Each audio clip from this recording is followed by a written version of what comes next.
There were some kids who came out of Odessa ornery in the same way that a rodeo bull with a rope wrapped tight around his balls is ornery. Kids who went through life as if they were perpetually trying to buck someone off their backs to get that damn rope off their nuts. Kids whose idea of a good time was to look for fights with townies from Andrews or Crane, or do a little bashing at the local gay bar, or bite into the steaming flesh of a fresh killed rabbit, or down a cockroach or two in the locker room, or go rattlesnake hunting by shining a little mirror into the crevice of some limestone pit where the only sign of human life was the shards of broken beer bottles that had been used for target practice. They were the kids for whom the story of David and Goliath wasn't some religious parable, but the true story of their own lives. Kids who were lean and mean and weighed maybe 170 pounds dripping wet, but were built like steel beams and had a kind of fearlessness that was admirable and irrational and liked nothing better than to knock some slow, fat-ass lineman up in the air and watch him come falling down like a tire bouncing along the highway. Charlie Billingsley may not have been the meanest kid ever at Permian, but he was somewhere near the top, and it was hard to forget how that tough son of a bitch had played the game in the late 60s. His sense of right and wrong had been mounted on a hair trigger. If he thought you were jacking with him, he didn't go grumbling back to the huddle making empty threats about revenge. He just put up his fists right there, and if that didn't work, then what the hell? He'd just rear back and kick you smack in the face. And it wasn't like he left all that anger on the field or anything. He wasn't one of these chameleons, one of these split personality types. He was as memorable off the field as he was on it, hanging out at Cue Balls or Nicky's or the old A&W over on 8th Street or wherever he happened to be night after night. He won a lot and lost a few, and the coach of Permian then, Gene Mayfield, finally told him that he'd be off the team if there was one more fight. But Charlie Billingsley wasn't about to change his ways. The minute the season was over, he got into a fight and someone broke his jaw. They had to wire it shut and he dropped to 130 pounds. But that was okay because Charlie Billingsley got an opportunity for a rematch, which was all he really wanted, and taught the kid who had messed up his jaw a very serious lesson. If all he had been was a hellraiser, Charlie Billingsley might have been in some trouble. But he also had the numbers, the kind of numbers that everyone in Odessa understood and admired. 890 yards rushing to lead the team as a junior, when it went all the way to the state finals before losing to Austin Regan. 913 yards to lead the team as a senior. Those were great days back then, great days, and it was safe to say that life was never quite the same afterward. In the succeeding years, he had traveled a lot of miles, too many to tell the truth, loaded down with the baggage of too much booze. I've spilt more whiskey than most people have drunk. And too many wives. I wouldn't have married a couple of girls I married.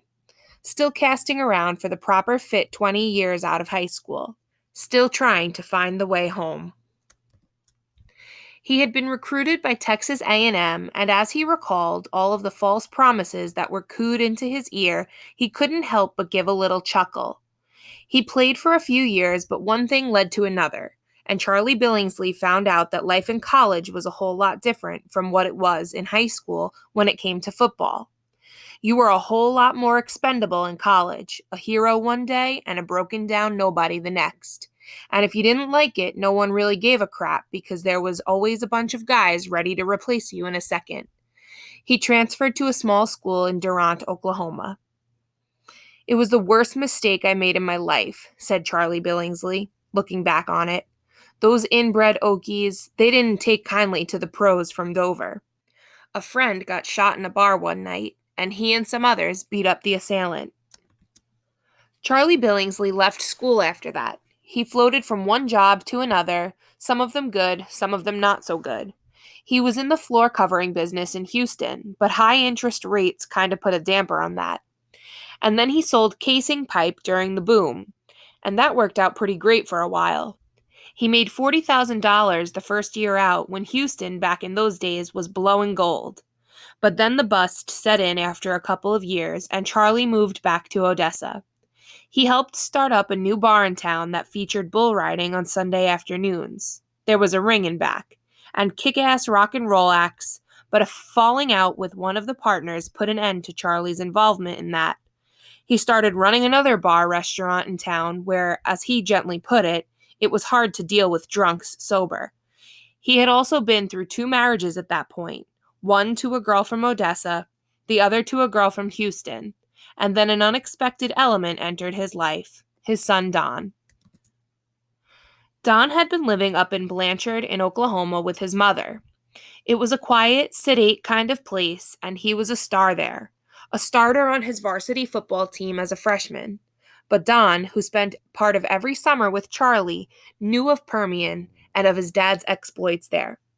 He knew that every year the team had a chance of going to state and had won the whole shooting match 4 times since 1964.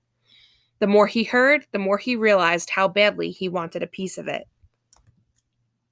Right before his sophomore year, he informed his mother that he wasn't coming back to Blanchard. He was going to stay with his father in Odessa so he could play for Permian, even though he had little chance of starting there until his senior year. He didn't want her to take his decision personally because it had nothing to do with his loving one parent more than the other. It just had to do with playing football for Permian High School. Don remembered his mother being kind of pissed off about his decision, but since she herself had been a Permian pipette during Charlie's senior year, she also understood. Don had been 3 when his parents had split up, and his coming back into Charlie's life on a permanent basis wasn't the simplest of moves. Living with Charlie was sometimes more like living with an older brother or a roommate than with a father. There were times when Don stayed up almost all night, regaled by his father's stories of how to live the world and how not to live it. Don treasured those sessions and learned from them. But when Don came home one night with a black eye, Charlie's idea of advice was to tell him to stop leading with his face. Charlie's drinking didn't go away. He would go on binges, 3 or 4 day hauls that were tough for everybody to handle. I'd get pretty hairy at the end of one of them. Those 3 or 4 days, they were eventful, was how Charlie Billingsley said it, giving a hoarse laugh that made you realize that at the age of 37, he had been through one hell of a lot in his life since his playing days for Permian. During the spring of his junior year, Don moved in with one of his grandparents while Charlie Billingsley went to a clinic for alcohol rehabilitation. Don went to visit him a couple of times. It was difficult to watch his dad try to pull himself through, and Don was glad he had football. The locker room became his home, the one place where he always felt he belonged. Whether he knew it or not, Don had become the spitting image of his dad, Charlie Billingsley, reborn 17 years later. The physical resemblance they bore to one another was striking. The same power-packed frames coiled and ready to strike if the wrong button got grazed. The insouciant swagger, the same shark's tooth smile that could be both charming and threatening. The same friendly way of speaking, the words falling casually out of the side of the mouth like cards being slowly flipped over during a poker game. Like his father, Don was a fighter who didn't think there was anything irrational about mixing it up with kids who were a whole lot bigger than he was. His reputation was established sophomore year when he told Booby one day after practice to take the stocking cap off his head. Booby told Don to go ahead and make him, but Don wasn't intimidated. They talk a lot, he later said, describing how he had eagerly taken up Booby's challenge.